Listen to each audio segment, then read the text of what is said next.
Bonsoir. Je suis très heureux d'animer ce débat. Je vais vous présenter dans une seconde les invités qui sont là, mais vous connaissez, ils sont tous célèbres.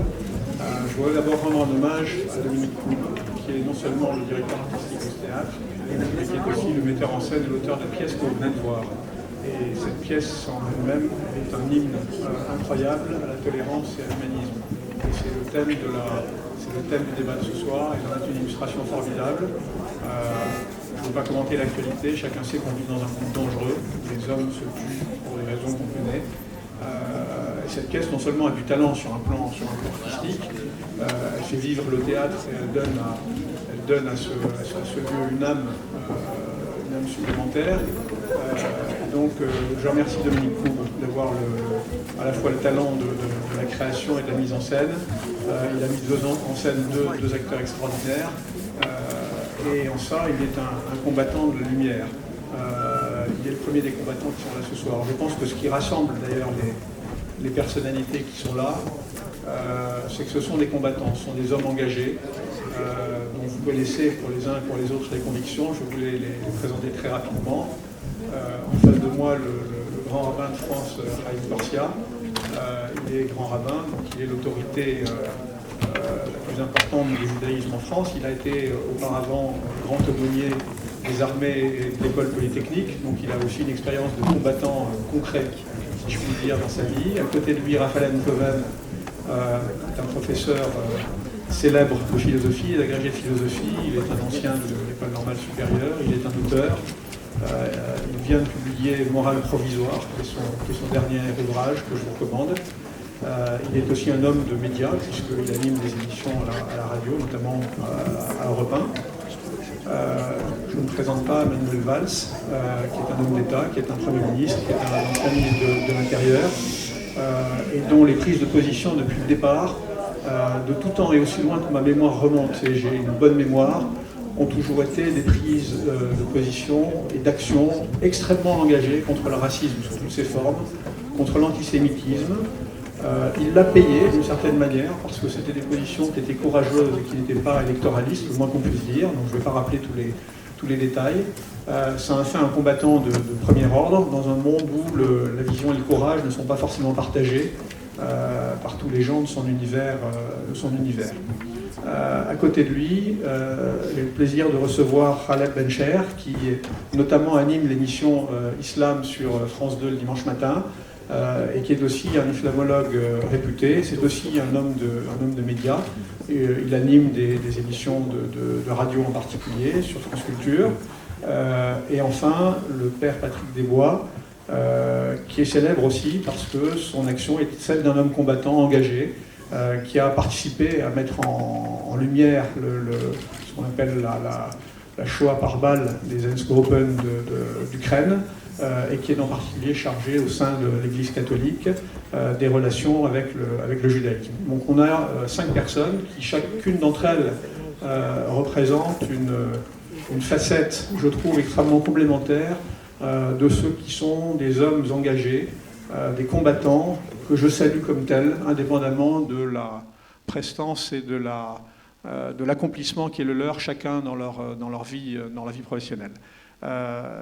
Il n'y a pas de thème en particulier du débat, si ce n'est que la pièce est un support extraordinaire de réflexion et de méditation sur le monde actuel, sur les limites de ce qu'est l'humanisme, sur les limites de ce qu'est la transmission. On célèbre cette année, certains le savent, l'anniversaire de la libération du camp d'Auschwitz. La pièce y fait allusion. Nous sommes persuadés que l'éducation et la culture sont sans doute les 2 armes les plus extraordinairement efficaces pour combattre la barbarie. Vous avez en face de vous 5 hommes qui sont des combattants qui luttent contre la barbarie. Je vous remercie de nous recevoir.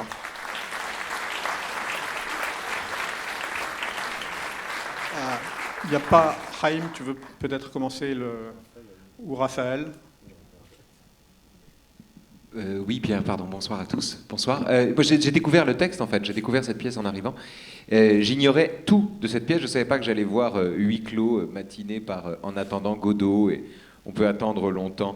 2-3 réflexions qui me viennent comme ça et que je laisse ensuite à chacun le soin de réagir. Sa race. J'aime bien que sa race ne veuille plus rien dire, en fait. que ça soit juste une pure sonorité, un pur rugissement où on se racle la gorge. Ça rase. Et c'est vrai que sa race a perdu son sens. Et c'est pas anodin, c'est un des moments les plus drôles évidemment de la pièce, mais je crois que c'est un des moments aussi les plus importants. J'aime qu'un juif n'ait pas de mémoire et que la mémoire lui soit rendue. Et pas par n'importe qui en plus. Mais j'aime qu'il soit dans la situation de celui qui n'a pas de mémoire. J'aime que sous le mot de quiétude, l'autre, enfin sous le mot d'inquiétude, l'autre entende quiétude, et inversement. Parce que d'une certaine façon, il n'y a aucune différence entre les deux, la quiétude n'étant qu'une autre façon d'être inquiet en ce monde et de savoir qu'on va mourir, et surtout que les tombes sont vides. Et enfin, dernière chose, moi la chose qui m'a le plus frappé, c'est le titre du livre de la fille, Les fantômes de la rue Papillon, qui donne, au bout d'un moment dans la pièce, je trouve, mais voilà, vous me direz ce que vous en pensez, mais qui donne le sentiment que les personnages qui parlent sur le banc, qui sont là, qui discutent, ne sont conscients d'eux-mêmes qu'en réalité, parce qu'ils sont le rêve d'un autre, ils sont les personnages du livre. C'est ça que je veux dire, c'est que le sentiment qu'on en retire, c'est qu'ils sont les personnages d'une histoire, c'est leur histoire bien sûr, mais ils sont les personnages d'une histoire, ils sont le rêve de ceux qui leur survivent. Ils sont le rêve de ceux qui ont échappé à leur propre mort. Ils sont le rêve de ceux qui leur survivent. Ils sont des créatures de roman. Il y a un passage dans L'Immortalité, c'est un texte de Kundera qui date de la fin des années 80, dans L'Immortalité où il met en scène Goethe et Hemingway qui discutent sur les allées du paradis. Alors un jour ils sont de bonne humeur, un jour ils sont plus tristes, un jour ils sont fringants, un jour ils ont mauvaise mine, etc. Et puis un matin, Goethe a vraiment une sale gueule. Alors Ernest vient le voir parce qu'il aime beaucoup discuter avec lui. Il dit alors qu'est-ce qui vous arrive? Il dit écoutez quand même je sais pas. Non, c'est Hemingway qui fait la gueule. Il est pas content. Il dit mais Ernest, ça vous va pas du tout de faire la gueule. Qu'est-ce que c'est que cette histoire? Mais pourquoi vous êtes triste comme ça? Et l'autre il dit écoutez je crois qu'on est mort. Et qu'il y en a pour longtemps, et je ne sais pas quoi faire, et je suis désespéré. Et il est dans la situation de celui qui est conscient tout en étant mort, ce qui est vraiment la pire situation qu'on puisse imaginer. Et donc il est là, il en est là. Il a conscience du temps, il vit dans le temps, alors qu'il est sommé d'appartenir à l'éternité, donc il est déprimé. Et pour lui remonter le moral, Goethe a cette phrase formidable, il lui dit « Mais enfin, mon cher Ernest, vous savez bien que nous ne sommes, vous et moi, que la fantaisie frivole d'un romancier. » Et ça, c'est formidable parce que la conscience de soi-même va avec la découverte qu'en fait, on n'existe pas. Et il y a là quelque chose, je trouve, de fondateur. C'est une remarque que je jette comme ça, je ne sais pas ce qu'elle vaut, mais c'est la première qui me vient. Voilà, merci.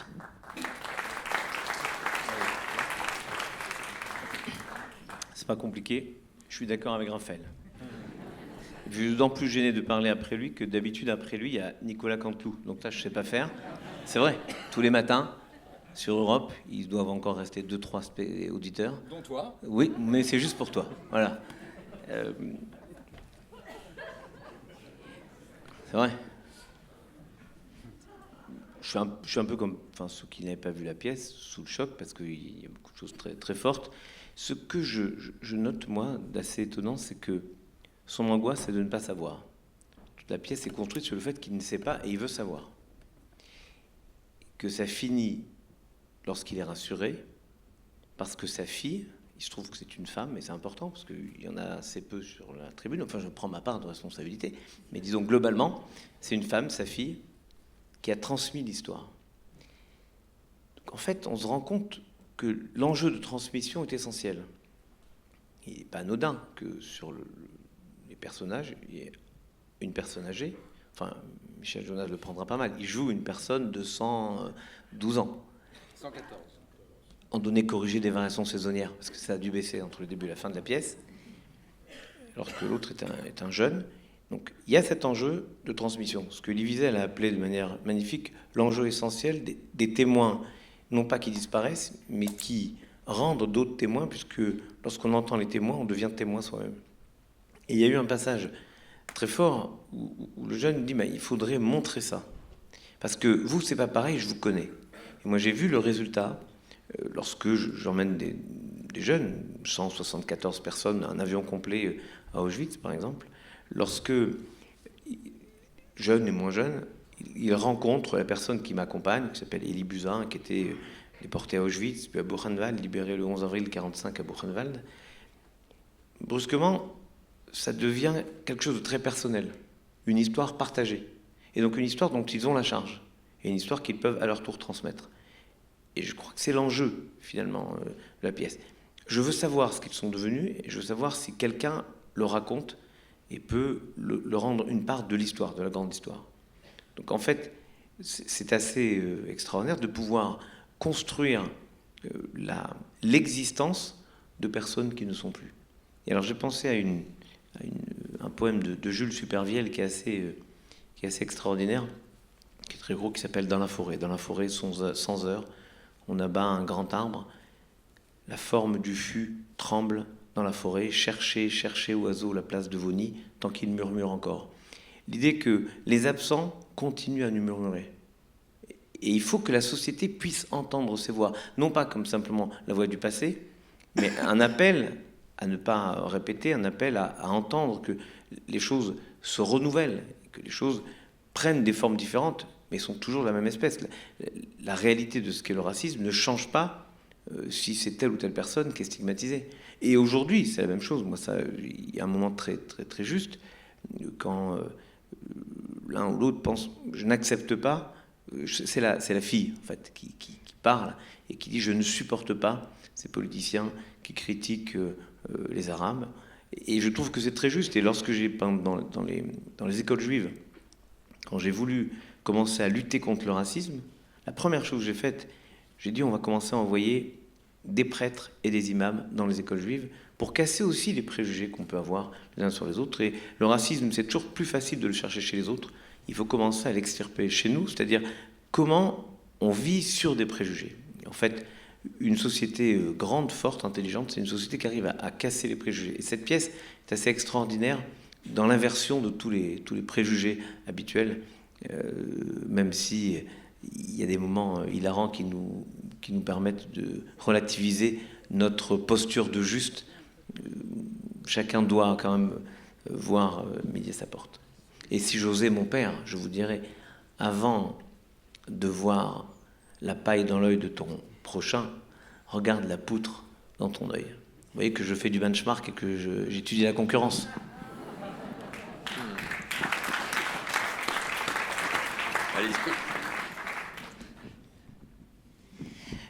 Pour moi, cette pièce était très émouvante, surtout que du fait du début, de voir que les morts assassinés ne peuvent pas bouger de l'endroit où ils se sont tués. Et on a retrouvé les fosses communes d'1 500 000 juifs dans 10 pays, on ne travaille pas qu'en Ukraine maintenant. Et chaque fois qu'on part là-bas, je ne sais pas pourquoi, puisqu'on part en Ukraine, en Russie, etc., à chaque fois j'ai cette pensée involontaire en disant n'oublions pas qu'ils nous attendent depuis 70 ans, depuis 75 ans, ils ont été assassinés dans un village. Et ce qui est toujours très émouvant, c'est quand on retrouve les derniers mots qu'ils ont dit. Un des témoignages les plus émouvants que j'ai trouvé, c'est une jeune fille ukrainienne qui est amoureuse d'un jeune juif, elle le regardait se faire assassiner, et lui il a vu que son ami la regardait, et il s'est retourné et lui a dit au revoir la vie, et il s'est fait fusiller. Mais aussi, je travaille depuis 2 ans aussi en Irak. On retrouve aussi les fosses communes des Yazidis et on a interviewé des centaines de Yazidis. Et je ne suis pas sûr que la planète a compris que les morts assassinés nous attendent. Merci.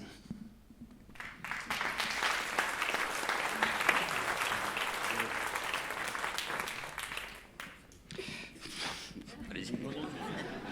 Non, d'abord, c'est très difficile de s'exprimer après ces mots qui viennent d'être dits. Et puis, au fond, après une pièce de théâtre, parce que le théâtre, la littérature, la philosophie, la poésie, la musique parlent parfois beaucoup mieux de ce que nous pouvons faire les uns et les autres, en tout cas les responsables politiques.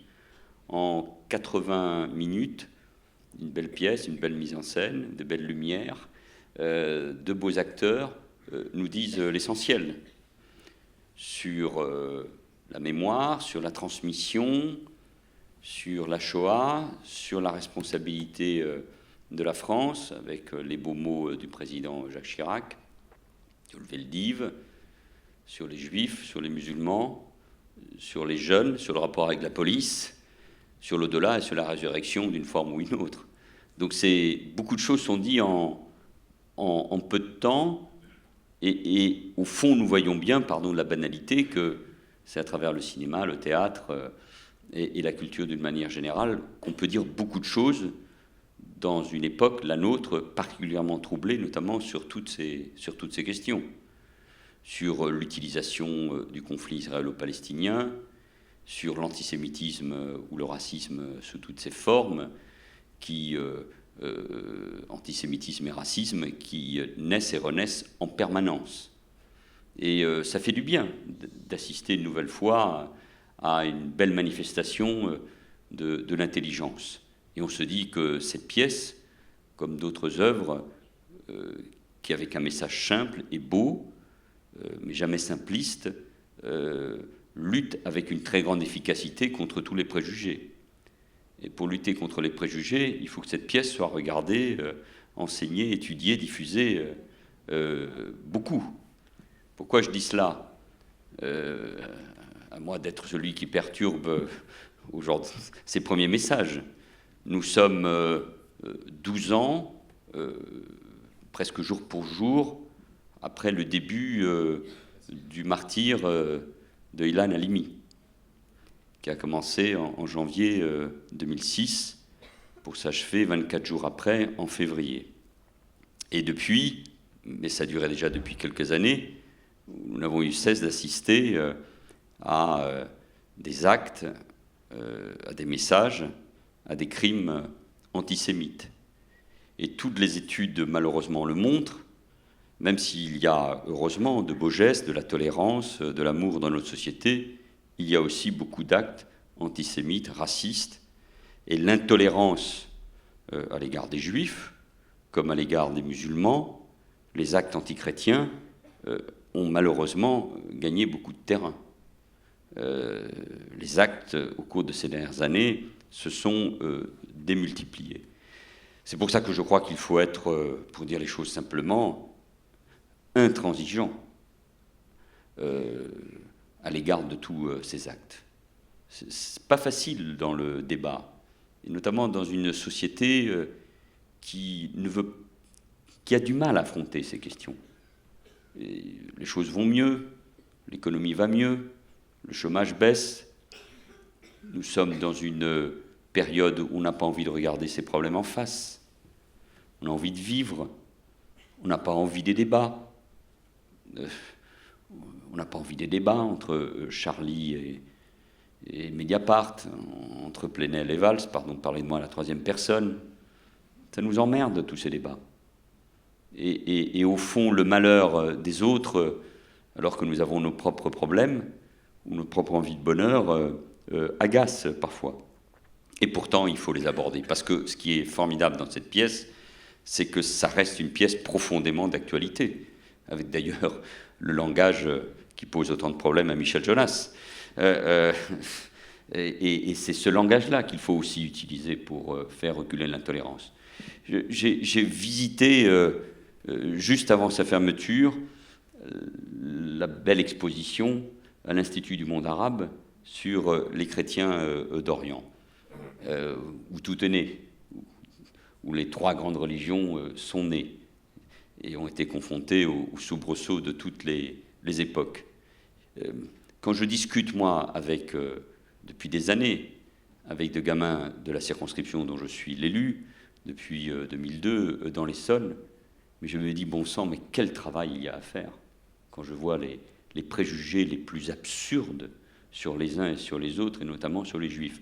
Pourquoi je dis les juifs ? Parce que c'est à travers l'antisémitisme et à travers les préjugés à l'égard des juifs que tous les malheurs du monde ensuite naissent. Et que ceux qui pensent qu'on peut laisser l'antisémitisme et ces messages de haine à l'égard des juifs se diffuser sans que cela un jour nous touche, se trompent profondément. Il y a quelques jours, on célébrait, le 13 janvier, la diffusion du grand texte d'Émile Zola dans l'Aurore, le journal de Clémenceau, et sous le titre que Clémenceau lui-même avait trouvé pour Émile Zola, « J'accuse ». À ce moment-là, des intellectuels, et quels intellectuels, quelques responsables politiques se mobilisaient. Clémenceau, Zola, Lazare, Péguy, Jaurès, un peu tardivement, bien d'autres, se mobilisent contre le mensonge, mais se mobilisent contre ce message de haine qui se diffuse depuis des années à travers ce texte malheureusement fondateur de l'antisémitisme français, celui de Drummond, ce livre qui va avoir un immense succès contre les Juifs. Tout ça reste profondément d'actualité.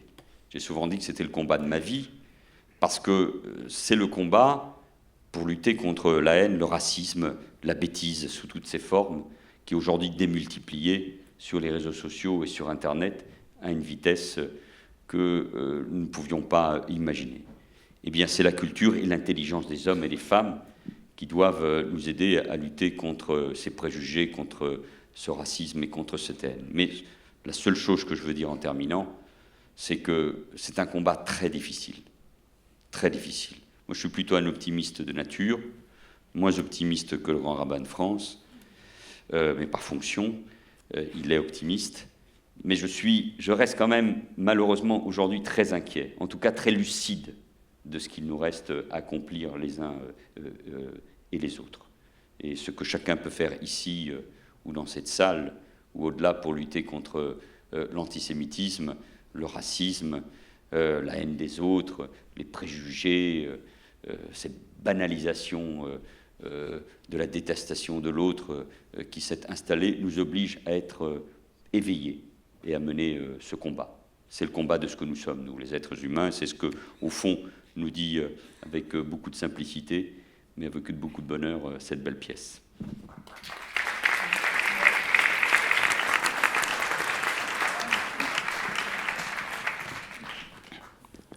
Bien,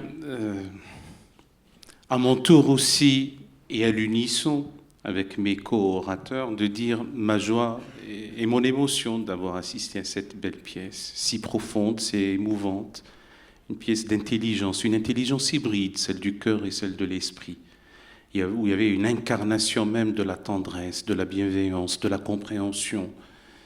Et donc je rends hommage aussi bien à ceux qui l'ont joué que ceux qui l'ont conçu. Deuxième point, ici je suis comme citoyen, parce que je crois fort que dans une société ouverte, ouverte au sens de Karl Popper, une société ouverte, démocratique, sécularisée, c'est d'abord le citoyen in abstracto de toute autre référence qui s'exprime et puis se déterminera comme il le souhaite. Deuxième point, c'est vrai, et vous l'avez si bien dit, Monsieur le Premier ministre, qu'il y a une embellie sur le plan économique, même si on est à une ère d'ubérisation de l'économie, de la twittérisation de la politique. Mais il y a quand même quelques signes d'optimisme sur le confort matériel. Toutefois, notre nation, qui est une nation résiliente, convalescente, traumatisée, blessée, malade, notamment après l'annus horribilis de 2015, eh bien, cette pièce vient à un point nommé, parce que les meilleurs antidotes à l'extrémisme, à la barbarie, à la bêtise humaine, demeurent l'éducation, l'instruction, l'acquisition du savoir, la culture, la connaissance, l'ouverture sur le monde, l'altérité notamment confessionnelle, l'inclination pour les valeurs esthétiques, pour la beauté, les belles lettres, les beaux-arts, la poésie, la musique, vous l'avez dit. Eh bien, c'est cette réponse dont il nous incombe à brandir. Et c'est vrai qu'il faut être réaliste et ne pas être dans une naïveté obtuse.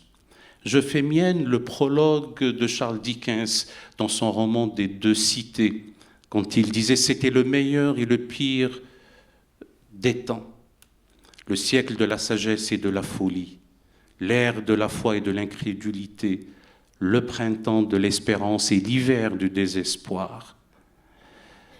Le monde devant lui avait tout et rien. On allait droit au ciel et tout droit en enfer.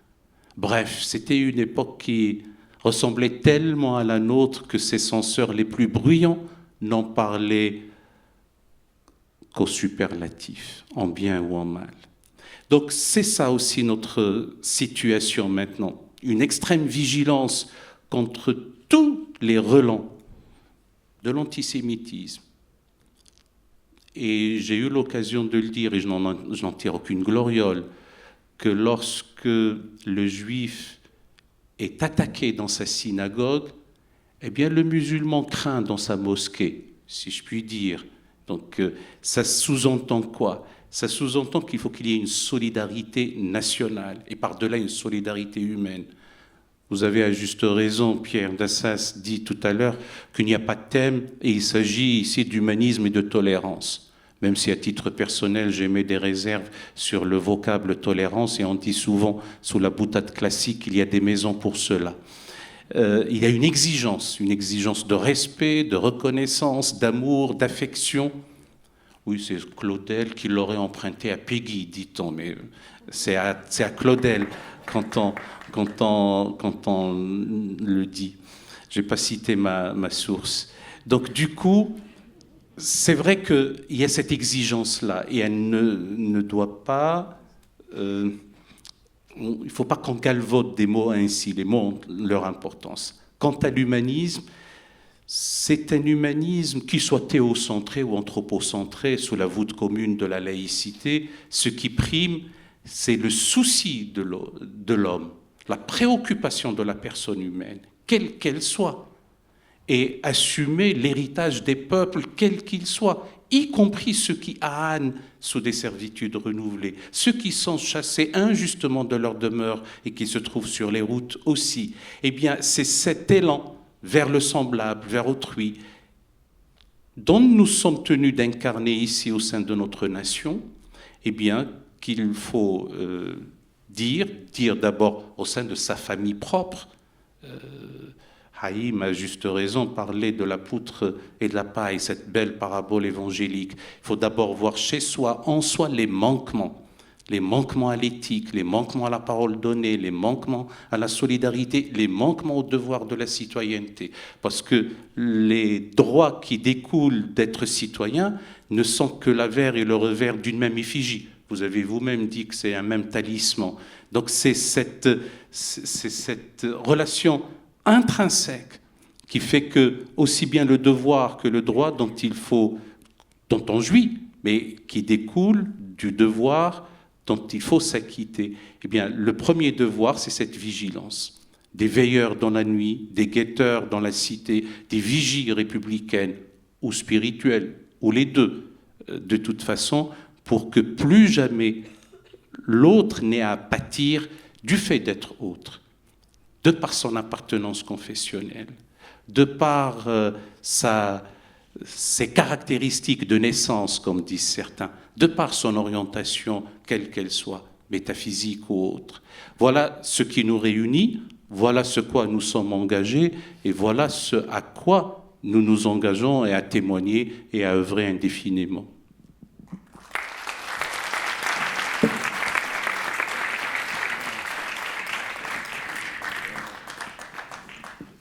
Raphaël, tu veux reparler ?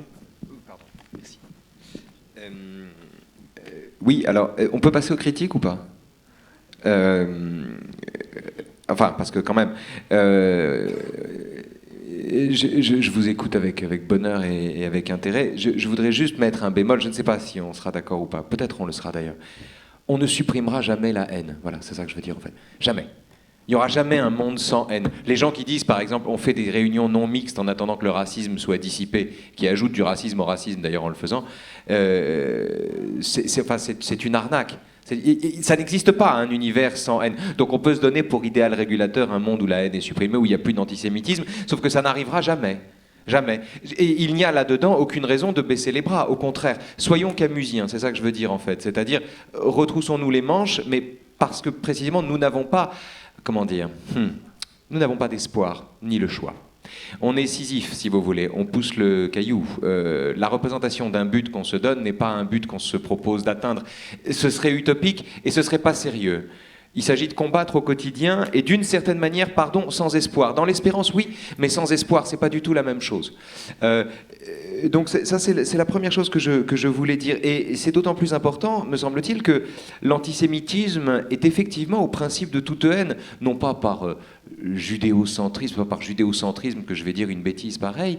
Je pense que c'est le cas pour une raison très simple, c'est que le juif n'est pas repérable, il n'est pas spectaculaire, il faut le construire, on a eu besoin de le fabriquer. Justement, il faut qu'il s'habille pour que ça se voit. Honnêtement, on lui enlève, on se dit... Enfin bon...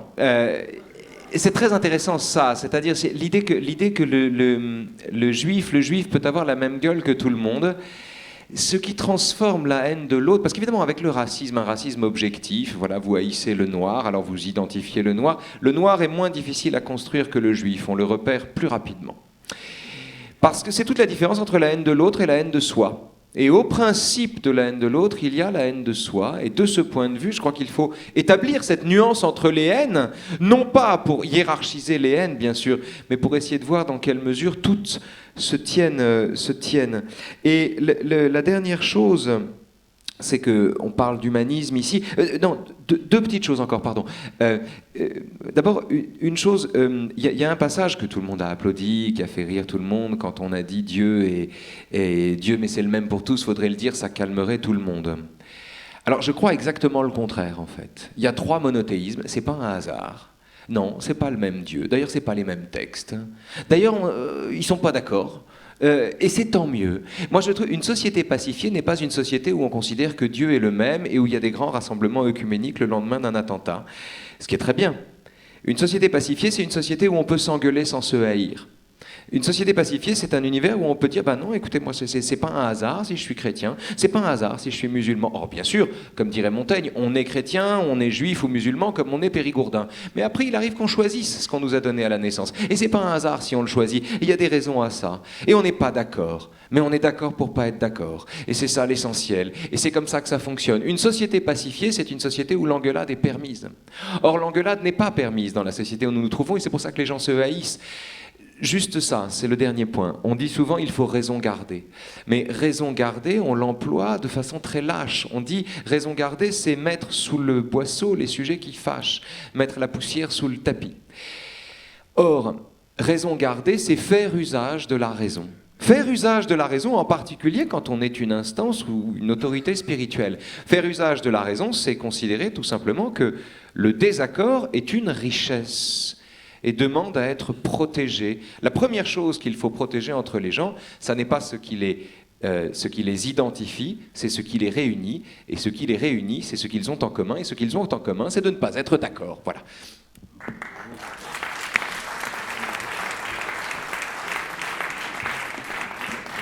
Vraiment. Il est formidable. Hein. Vraiment. Non, il est formidable. Ah, un petit détail près, c'est rien. Non, vraiment. C'est sur le côté désespérant que tu proposes à la vie. Oui, je partage cette analyse du fait que si on a un objectif et qu'on l'atteint, alors on est fini.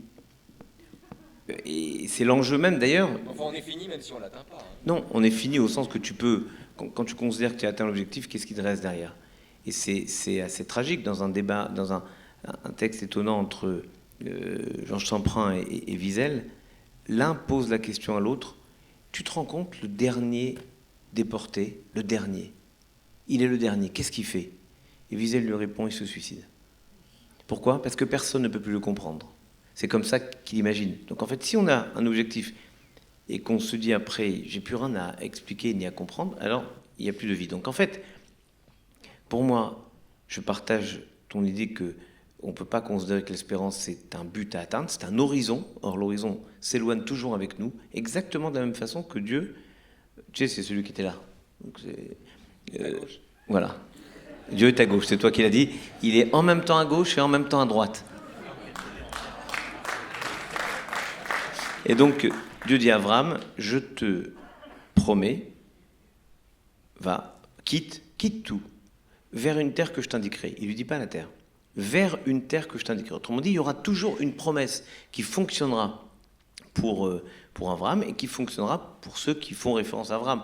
Autrement dit, il y aura toujours une promesse de pouvoir améliorer les choses. Et c'est ça l'espérance. Alors bien sûr, on pourrait me qualifier d'optimiste, d'aucuns l'ont fait ici, mais qu'est-ce que c'est être optimiste? C'est penser qu'on peut, oui, transformer la société. Et j'ai raison d'être optimiste, parce que ce qui était un moment en jeu dans la société, c'était pas tant la violence que l'indifférence par rapport à la violence. C'est-à-dire que quand des juifs sont assassinés, des enfants juifs, des militaires, et que globalement, oui, les politiques disent les mots qui vont bien, mais que la société ne se mobilise pas plus que ça, et que on attend les assassinats de Charlie Hebdo, les policiers, puis les clients de l'Hypercacher, pour pouvoir avoir cette démonstration d'aspiration à la fraternité, il y a une question qui se pose.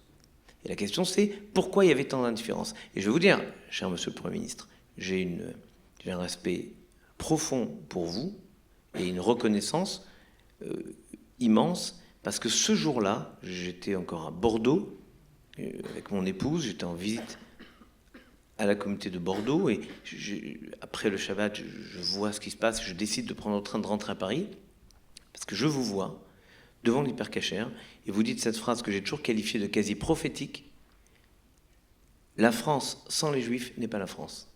Autrement dit, il y avait besoin qu'on se sente à nouveau faisant partie de la communauté nationale, la seule communauté qu'on connaisse et qui fait de nous des citoyens.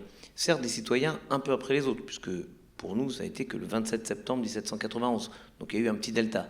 Mais peu importe, aujourd'hui, on avait besoin de se sentir faire partie de cette communauté humaine qui s'appelle la France. Vous avez trouvé les mots pour nous dire « nous souffrons ensemble ». C'est le psaume 91, avec lui, je suis dans la souffrance. Et ce que vous avez dit, parce que puisqu'on parle d'espérance, et donc de projet en projet, cette pièce par exemple, est-ce que vous ne pensez pas qu'elle pourrait être diffusée dans les classes? Alors on me dit « oui, on veut tellement faire de choses dans les classes ». Ok, peut-être pas les classes, vous voulez pas les classes, quoique je pense qu'elle pourrait être filmée puis diffusée dans les classes. Mais regardez par exemple, mon ami Alexandre Arcadi a fait un film qui s'appelle 24 jours sur la tragédie dont vous avez parlé à propos d'Ilan Halimi. 24 jours, après un combat incroyable, des lettres, des demandes, des suppliques, tout ce que vous voulez, ce film n'a toujours jamais été présenté dans la télé publique. Si on a en France une télévision publique, c'est pas pour avoir des gens qui tournent, non, on va mal le prendre, qui tournent les serviettes le samedi soir à la télé. C'est peut-être aussi pour avoir quelque chose qui fasse sens. Donc demain, moi je vais par exemple demain au vote du CSA, uniquement pour aller les voir et leur dire, vous avez peut-être un devoir moral, peut-être pas de le faire, mais en tout cas de réfléchir comment transmettre ce que dit ce film. Et je crois que c'est un échec de notre vision collective. Parce que tant qu'on n'arrivera pas à dire « voilà le problème », alors on ne pourra pas le combattre. C'est une grande règle. On ne combat jamais contre quelque chose qu'on nie, puisqu'on ne peut pas utiliser les armes adéquates. Donc cette question de la diffusion de ce film, ou la question de la diffusion de cette pièce, est une question essentielle. Je sais qu'on veut faire tant et tant de choses dans l'école, tout en diminuant les temps scolaires. Mais bâtir cette jeunesse qui sait vivre ensemble. Elle sait très bien, il n'y a pas de conflit majeur quand ils sont petits. Et puis à un moment, ça apparaît. On ne sait pas pourquoi. 8 ans, 9 ans, 10 ans, ça apparaît. Et brusquement, ils sont différents. Et pas différents, comme tu le dis, parce que c'était lumineux. Différents, évidemment, moi je considère que l'unité d'un groupe humain, et donc l'unité de la nation, se construit sur nos différences. Sinon, tu sais ce que c'est l'uniformité. Ce rêve d'avoir le même Dieu, bien sûr qu'il y a un risque majeur. C'est tomber dans le syncrétisme. On ne peut pas être toujours avec les mêmes que nous. Donc, on construit une idée de société, c'est Maurice Godelier qui dit ça, faire société, c'est rassembler des différences. Rassembler les différences pour faire de l'unité. Et je crois que l'enjeu, il est là, il est de passer de ce fantasme de l'uniformité à l'idée, au rêve, à l'espérance de l'unité.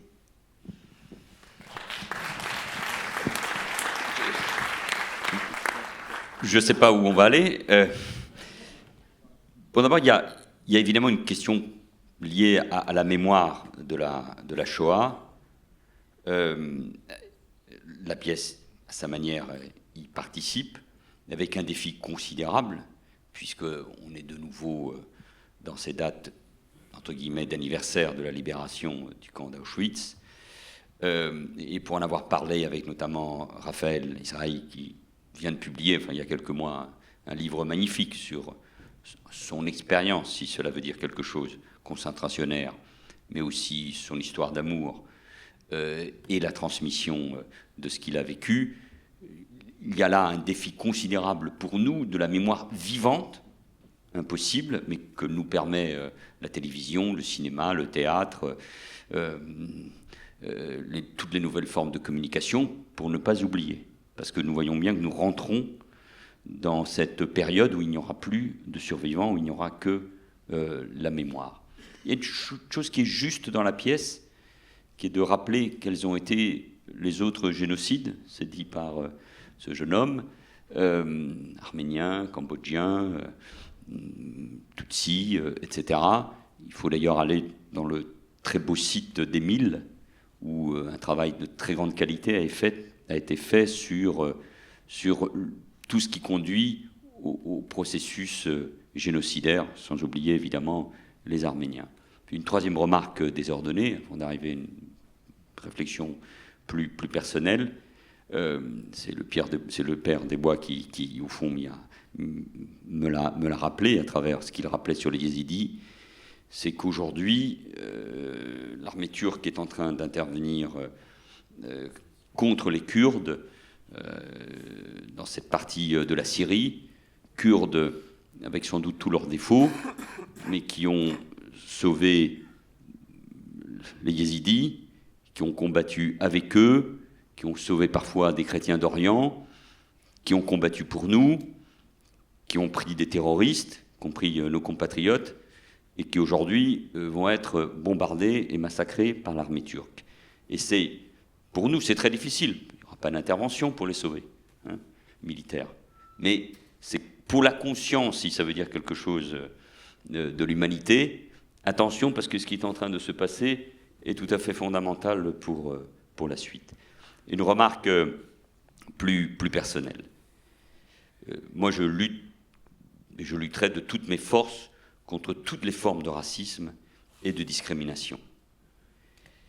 Mais, et ça rejoint ce qui a été dit, enfin, le « mais » n'est pas forcément nécessaire, ou il veut dire trop de choses, mais je suis convaincu depuis toujours qu'il y a une spécificité liée à l'antisémitisme. Alors c'est très difficile comme débat, parce que, évidemment, tout se vaut où il y a la concurrence des victimes. Mais pour les raisons, au fond, je crois, dites il y a un instant par Raphaël Enthoven. Dans l'antisémitisme, il y a une spécificité. Elle peut être religieuse, elle peut être parce que le juif nous ressemble, elle est liée à la construction nationale, la reconnaissance des juifs comme citoyens, par la Révolution, le choix qui a été fait par Napoléon de l'organisation des juifs, et puis évidemment tout ce qui se passe à la fin du XIXe siècle, avec ces hommes lumineux qui se lèvent pour défendre Dreyfus. Et puis ensuite 1940 et 1942, et une longue période, au fond, de silence. C'est dit d'ailleurs dans la pièce. Il a fallu attendre les années 80, 90, la recherche des historiens américains, le rôle évidemment tout à fait essentiel de Klarsfeld, et puis le retour de l'antisémitisme. Et un antisémitisme qui n'est pas l'antisémitisme traditionnel, qui veut voir le juif comme quelque chose qui nous ressemble trop, et donc il faut combattre, mais un antisémitisme qui est lié à d'autres éléments, au conflit israélo-palestinien, et qui vient ensuite de nos quartiers populaires et du monde arabo-musulman. Et ça, il faut le dire, il faut l'expliquer, parce que sinon on ne comprend rien. Donc il ne faut pas tout confondre et mettre tout au même niveau. Et à partir du moment, et le grand rabbin le rappelait, où on a tué de nouveau en France des juifs parce qu'ils étaient juifs, Ilan Halimi ou Sarah Halimi, il y a peu de temps, en essayant de nier ce qui s'était passé, parce que ça gênait de nouveau la société française. Ou lisez le livre de ces deux journalistes, Raphaël Duchemin et Ariane Chemin, sur Trappes.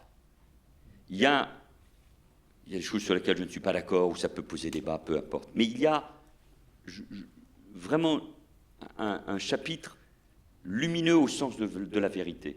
C'est-à-dire qui s'appelle, je crois, la synagogue qu'on brûle. Et en quelques lignes, en quelques pages, il est rappelé tout ce qui s'est passé dans les années 2000, en France, et l'absence de mobilisation. Et il a fallu, au fond, nier ce qui s'est passé à Toulouse. ni mon combat contre Dieudonné, ni le fait qu'à l'été 2014, on ait de nouveau crié mort aux Juifs dans une manifestation pro-palestinienne et pro-Hamas à Paris, qu'on a essayé de minimiser, ni le viol d'une famille à Créteil. Et il a fallu Charlie et le lien avec l'hypercachère. S'il n'y avait eu que l'hypercachère, il n'y aurait pas eu la même mobilisation dans notre pays. Mais c'est la conjonction des deux qui a tout à coup mobilisé le peuple français. Une partie, pas tous, pas tous. Et après ça, ça continue. Et on a de nouveau des crimes, des actes antisémites. Si on interroge les gens aujourd'hui, puisqu'il y a des sondages qui sont faits sur les théories complotistes, si on les interroge, combien de juifs il y a en France? Mais on va vous répondre plusieurs millions. Ils ont le pouvoir, bien sûr, dans les médias, dans les banques, l'argent. On n'a pas avancé, on a plutôt reculé. Donc, moi je crois à la théorie toute camusienne, elle n'est pas que de Camus, bien sûr, mythe de Sisyphe. Nous sommes des Sisyphes, parce que nous sommes des hommes. Et donc il faut pousser en permanence ce rocher qui ensuite nous roule dessus et sur les pieds. Et donc c'est un combat majeur, majeur. Et si on ne se rend pas compte que c'est la question de l'antisémitisme qui façonne et qui construit, c'est pas un juif qui vous le dit, je ne suis pas juif. Certes, je suis sous influence, depuis que Roland Dumas l'a expliqué à une grande chaîne un matin, sans que cela éveille la conscience. Un ancien président du Conseil constitutionnel, un ancien ministre des Affaires étrangères, sans que cela révolte davantage. Donc, c'est un débat fondamental, et rien ne peut le cacher. C'est pas facile pour les Juifs de France, ou pour les Français juifs, parce que ça rappelle en permanence quelque chose, et ils le vivent comme... Et maintenant on parle de l'Alia vers Israël, et maintenant on parle de l'Alia interne à la Seine-Saint-Denis ou à la région de Île-de-France. Mais où est-ce qu'on est arrivé? Donc c'est pas une affaire de bisounours, comme dit l'autre, et pas uniquement que de bons sentiments, même si la pièce porte de bons sentiments, mais au sens le plus fraternel possible. C'est un combat qui doit nous mobiliser tous en conscience. Et ce qui est beau de la France, et je termine avec ça, je suis déjà trop long, c'est ça la laïcité apaisée. C'est ça la laïcité apaisée. Puisqu'on la recherche, puisqu'on veut lui accoler à tout prix un nom. Il n'y a rien de plus beau que la France, mais elle doit s'en souvenir, dans un théâtre, un philosophe, un grand rabbin, un homme qui parle de l'islam régulièrement, mais qui est un citoyen, qui se définit comme tel, un prêtre, des citoyens engagés, un politique, parlent de ces questions-là. Mais en sachant que ça n'est pas un débat apaisé, lui. La laïcité, elle nous permet de nous réunir, de croire et ne pas croire, des responsables publics, de parler avec des philosophes, des hommes de religion, mais ça n'est pas un débat apaisé. C'est un débat crucial, fondamental, qui met en cause ce que nous sommes, la nation française. Et moi, si parfois je parle de manière sévère, si on considère que je suis un peu pessimiste, un peu anxiogène, c'est parce que je connais cette réalité de ce qui se passe aujourd'hui dans les profondeurs de notre société. Le combat, il n'est pas terminé. On peut le faire à travers la culture, mais il faut le faire davantage autour d'un engagement. Et c'est un engagement, c'est de nommer les choses, de les nommer bien, parfois c'est difficile, mais de les nommer. L'antisémitisme ne va pas s'arrêter. Raphaël a raison. Une raison de plus pour le combattre, avec la plus grande détermination. Parce que l'antisémitisme, il nous dit tout sur ce que nous sommes et sur ce qu'est aujourd'hui la société française.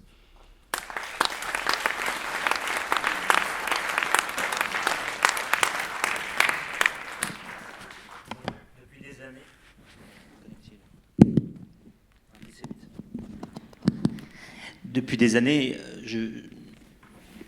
à force de travailler sur les crimes de la Shoah et de faire des conférences un peu partout, je médite souvent sur une phrase de Bernanos à la fin de sa vie. Il disait « Hitler nous a pourri l'antisémitisme ». Et je sens que, en gros, moi j'étais 18 ans responsable pour les relations avec les Juifs dans l'Église, et j'ai vu au début, quand on disait quelque chose contre les Juifs, on était accusé d'être nazi. Et puis il y a eu un switch vers les années 2005, je parle de l'intérieur de l'Église, quand on était pour les Juifs, on était accusé d'être sioniste. Et il y a eu un switch. Les gens se sentaient libérés après les commémorations des 50e de la libération, se sentaient libérés d'Hitler. Le tabou était sauté. On pouvait enfin redevenir antisémite librement. Et je ne peux pas vous dire le nombre de gens dont on ne peut même pas citer les noms, qui sont très bien placés. Ce ne sont pas des gens qui n'ont pas fait d'études. Il y a des gens qui ont des doctorats. C'est pour ça que je ne crois pas, moi, tellement. Tous les chefs d'Einsatzgruppen avaient un doctorat en droit. Donc, l'éducation ne résout pas tout. La culture non plus. Les SS étaient cultivés. Mais je dirais que les gens actuellement se sentent libérés d'Hitler pour pouvoir dire « Moi, j'ai rien à voir, ça n'a rien à voir avec la Shoah, je déteste les Juifs ». Mon deuxième point que je réfléchis depuis longtemps, c'est l'infinie capacité que les gens ont s'occuper d'eux-mêmes. Vous savez, moi j'ai enquêté, comme on le disait, sur les crimes contre les Juifs, les fusillades en Ukraine, en Russie, etc. Et à chaque fois, les villages, les écoles se ferment. On leur dit demain, on tue les Juifs, il n'y a pas école. Donc les enfants, vous allez voir, et ça sera la leçon du jour d'après. Et beaucoup de villages, les enfants se mettent en cercle autour de la fosse commune et attendent toute la journée que les Allemands... Il y a une fille, elle me dit, j'ai attendu toute la journée que les Allemands et les Juifs arrivent, on était en avance. Et je lui dis, mais vous avez resté jusqu'au soir, il y avait vos copines de classe. Elle me dit, oui, j'ai beaucoup pleuré. Je dis, mais pourquoi vous êtes restés? Elle me dit, c'était intéressant pour nous les enfants. Et cette phrase, je l'ai entendue des centaines de fois, c'était intéressant pour nous les enfants. Donc non seulement, si les gens étaient sûrs qu'ils n'étaient pas juifs, qu'ils n'étaient pas communistes, qu'ils n'étaient pas gays, ils n'étaient pas partisans, etc., ils allaient voir. Il y a un genre aussi de jouissance de voir les autres, je dirais, se faire assassiner quand vous êtes sûr, absolument sûr, que vous n'êtes pas en risque. Et pour cela, je dirais, je l'ai vu aussi en Irak. Je donne toujours cet exemple, on était proche du front, à la période, c'était à Mossoul, et on voyait les voitures avec les drapeaux noirs d'une tranchée à l'autre. Et puis si vous rouliez 30 km, il y a un endroit où il y a un joli mall, où on vend des quartiers, des Hugo Boss, etc.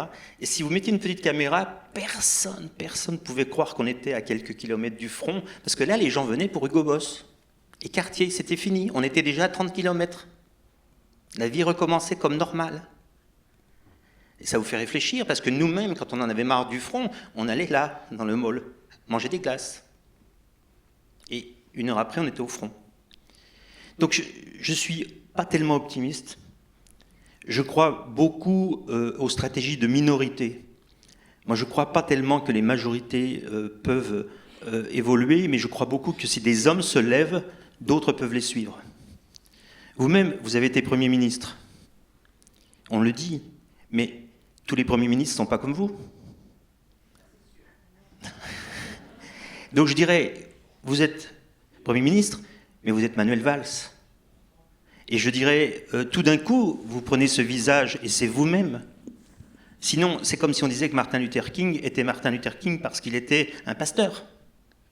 Non, tous les pasteurs n'étaient pas Martin Luther King. Et je dirais, il nous faut des têtes de pont aujourd'hui. Des têtes de pont qui drivent, qui prennent des risques, qui en prennent plein la figure, même des fois un petit peu plus. Mais il faut des têtes de pont. Et là, il y a des gens qui peuvent s'identifier et suivre. Mais sans tête de pont, ça sera l'obscurité.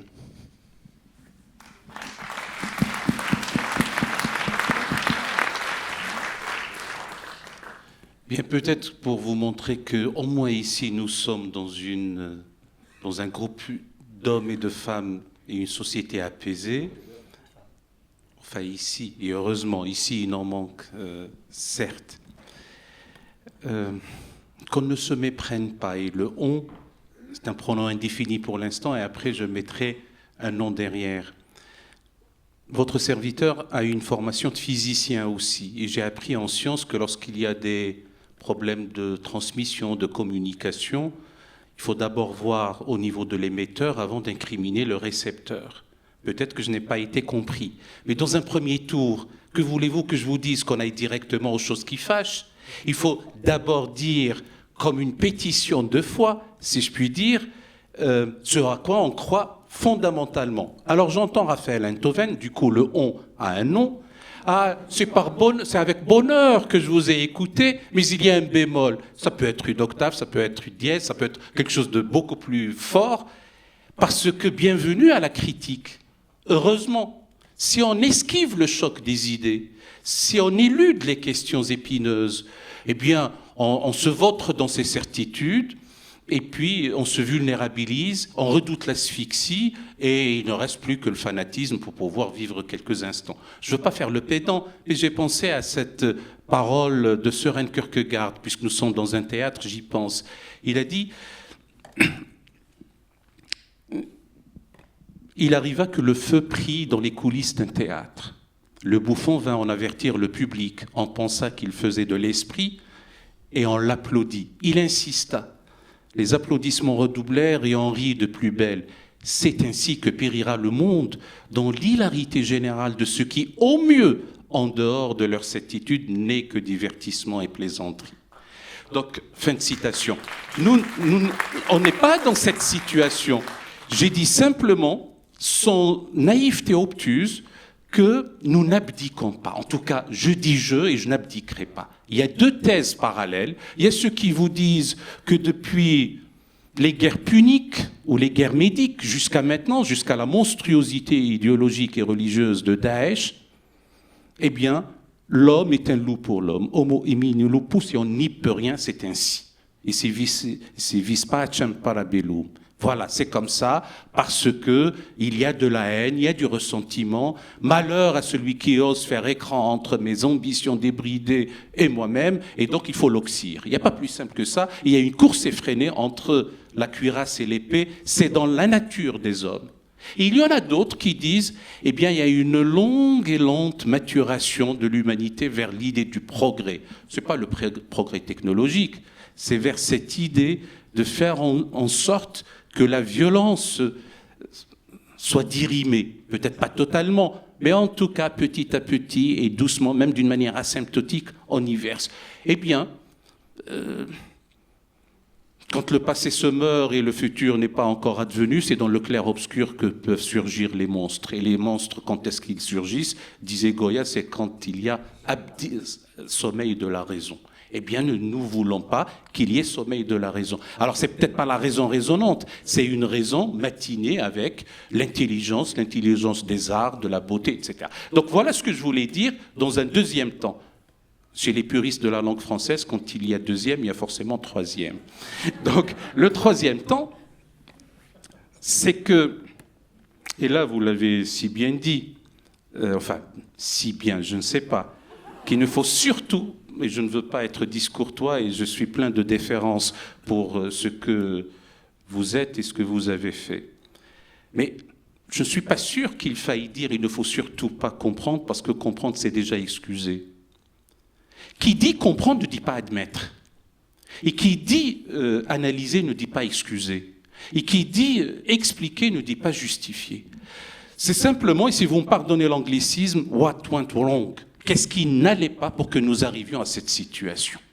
Et pour que nous puissions trouver la bonne médication, il faut trouver le bon diagnostic.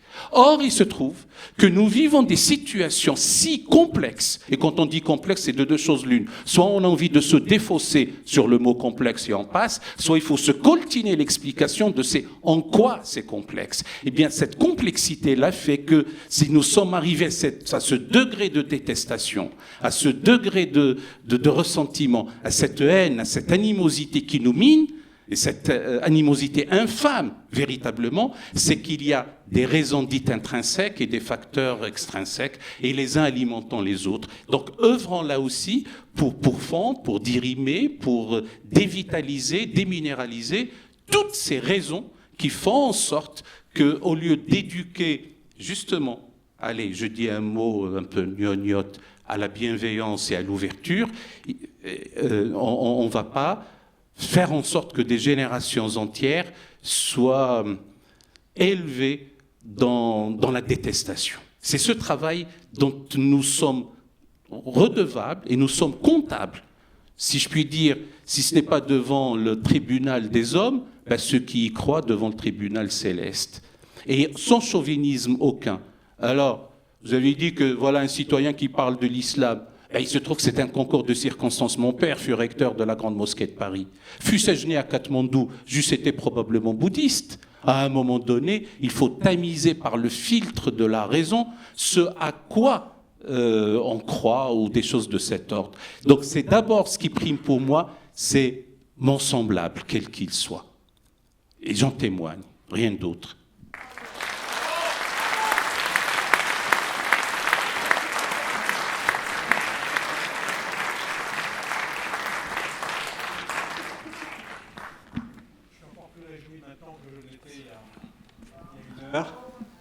Allô? Oui, voilà, ça parle. Je remercie naturellement tous nos intervenants qui ont chacun manifesté des positions brillantissimes. Moi, j'ai une phrase qui est un des guides de ma vie, qui est celle de Guillaume d'Orange, et qui dit « Il n'est pas nécessaire d'espérer pour entreprendre, ni de réussir pour persévérer ». Je crois que ce qui relie et ce qui rassemble tous ceux qui sont autour sur ce plateau, c'est qu'aucun d'entre eux ne renonce. Aucun d'entre eux, comme disent les Anglais, ne give up. Je sais qu'il y a aussi dans cette salle des enfants, des jeunes, dont le début dans la vie a été compliqué, a été difficile, a été des moments difficiles et qu'ils sont en train d'en sortir. Le message que je voudrais leur délivrer, c'est ne renoncez pas, battez-vous, engagez-vous, devenez des combattants. Je vous souhaite une bonne soirée.